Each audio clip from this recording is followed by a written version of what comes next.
Live cities की night bulletin दिन भर बिहार में आपका स्वागत है। मैं गरिमा भारती। सूबे में आज कई महत्वपूर्ण खबरें हैं। एक एक कर सभी बड़ी खबरों से आपको रूबरू कराएंगे, लेकिन उससे पहले आज की सुर्खियों पर एक नजर। बिहार में लगातार तीसरे दिन बैंक लूट। आज दक्षिण बिहार ग्रामीण बैंक में डकैत ले उड़े 14 लाख रुपए। 10वें दिन भी बजट सत्र की हंगामेदार शुरुआत। डिप्टी सीएम तारकिशोर प्रसाद की सदन में हो गई फजीहत। तो बीजेपी के विधायक ने की योगी सरकार की तरह अपराधियों पर एक्शन लेने की मांग। आरा में रिसेप्शन से लौट रही दो बहनों को बदमाशों ने मारी गोली। और पंचायत चुनाव को लेकर जारी किया गया शेड्यूल तथा चुनाव चिन्ह भी किए गए निर्धारित। अब खबरें विस्तार से। बिहार में फिर बड़ी डकैती हो गई है। आज नवादा स्थित दक्षिण बिहार ग्रामीण बैंक को अपराधियों ने निशाना बनाया। आधा दर्जन की संख्या में आए हथियारबंद डकैतों ने बैंक के स्ट्रांग रूम से 14 लाख रुपए लूट लिए।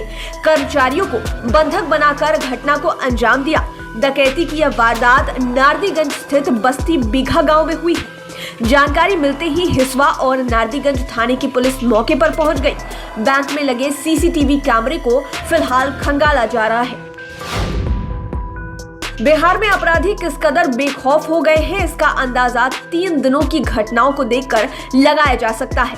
लगातार 3 दिनों में अपराधियों ने 3 बैंकों को लूट लिया और आसानी से चलते बने। सबसे पहले 2 मार्च को बेगूसराय के चेरिया बरियारपुर में यूको बैंक को अपराधियों ने निशाना बनाया। यहाँ 6 लाख की लूट हुई। 3 मार्च को समस्तीपुर के जितवापुर चौक में SBI ब्रांच में डकैती हुई। वही डकैत यहां से भी लगभग 6 लाख कैश लेकर उड़ गए। कल ही मोतिहारी में प्राइवेट फाइनेंस कंपनी से अपराधियों ने 11 लाख रुपए की लूट की थी।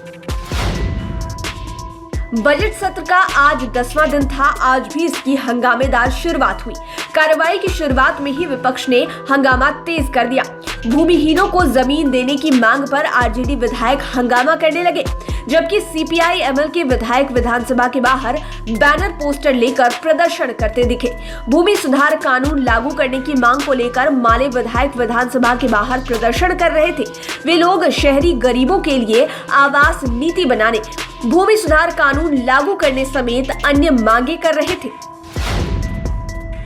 बजट सत्र के दौरान आज डिप्टी सीएम तारकिशोर प्रसाद घिर गए। उन्हें फजीहत झेलनी पड़ी।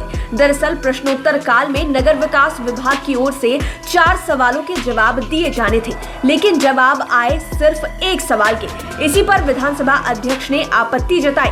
कहा, मंत्री जी, आपका विभाग सही से काम नहीं कर रहा है। आप यहाँ जो तेवर दिखा रहे हैं वही तेवर अपने विभाग में दिखाइए। अपने विभाग से पूछिए कि आखिर जवाब क्यों नहीं दे रहे हैं। बिहार में भी अपराधियों के खिलाफ यूपी सरकार की तर्ज पर हो कार्रवाई। योगी सरकार की तरह एक्शन ले बिहार सरकार। यह मांग बीजेपी विधायक पवन जायसवाल ने उठाई। सदन में कहा कि यूपी में जिस तरह से अपराधियों की गाड़ी पलटती है, उसी तरह बिहार में भी पलटे। बीजेपी विधायक का इशारा यूपी के कुख्यात विकास दुबे के एनकाउंटर की ओर था। हालांकि आरजेडी विधायक चंद्रशेखर ने कहा कि यूपी में फर्जी एनकाउंटर किया जा रहा है। यूपी के तर्ज पर बिहार में कार्रवाई ठीक नहीं। अब जिलों की कुछ जरूरी खबरें। मुजफ्फरपुर अभी सुर्खियों में है। जहरीली शराब से लगभग आधा दर्जन लोगों की जान पिछले पखवाड़े में चली गई थी। इसके बाद पुलिस की लगातार किरकिरी हो रही है। तब से पुलिस के खिलाफ अभियान चल रहा है। ताजा मामला सकरा थाना क्षेत्र के गोरीधमा गांव का है। पुलिस को छापेमारी में शराब बनाने की सामग्री मिली है। पुलिस ने काफी संख्या में रैपर, स्पिरिट, बोतलें आदि बरामद की है। 5 शराब तस्कर भी पकड़े गए। डीएसपी पूर्वी मनोज पांडे ने बताया कि स्पिरिट कहां से आई है और कहां डिलीवरी होनी थी, इसकी पूरी चेन को चिन्हित किया जा रहा है। बिहार में फिर एक पुलिसकर्मी की हत्या हो गई है। अपराधियों ने लखीसराय में तैनात सिपाही की हत्या कर उसका शव मुंगेर में फेंक दिया था। घटना से पुलिस महकमे में सनसनी मच गई है। मृतक की पहचान वैशाली के महुआ निवासी रवि रंजन उर्फ चंदन के रूप में हुई है। चंदन 27 फरवरी से ही लापता था। इस घटना से मृतक के घर में कोहराम मच गया है। चंदन की इसी साल शादी भी होने वाली थी। शादी तिलक नहीं, अब शव यात्रा के दौरान भी लोग हर्ष फायरिंग करने लगे हैं। फायरिंग करने वाले नहीं सोचते कि जरा सी लापरवाही किसी की जान ले सकती है। ऐसी ही हृदय विदारक घटना हुई पटना के खुसरूपुर में। बड़ा हसनपुर गांव में बुजुर्ग की धूमधाम से शव यात्रा निकाली गई। कुछ युवक हर्ष फायरिंग कर रहे थे, तभी एक गोली 10 साल के बच्चे गोलू को लग गई। मौके पर ही उसकी मौत हो गई। गया के रामपुर में लड़की के साथ छेड़खानी करना मनचले को महंगा पड़ा। लड़की ने इसकी शिकायत अपने घर वालों से की। शिकायत करने के बाद आज लड़की को छेड़ते हुए युवक को रंगे हाथों पकड़ा गया। फिर क्या था, स्थानीय लोगों ने उसे जमकर पीटा, साथ उसका सिर मुंडवाकर पूरे मोहल्ले में घुमाया गया। मनचला युवक गेवाल बिघा निवासी आमिर अहमद था। अब अंत में चुनाव की खबर। बिहार में विधानसभा चुनाव के बाद अब पंचायत चुनाव का मौसम आ गया है।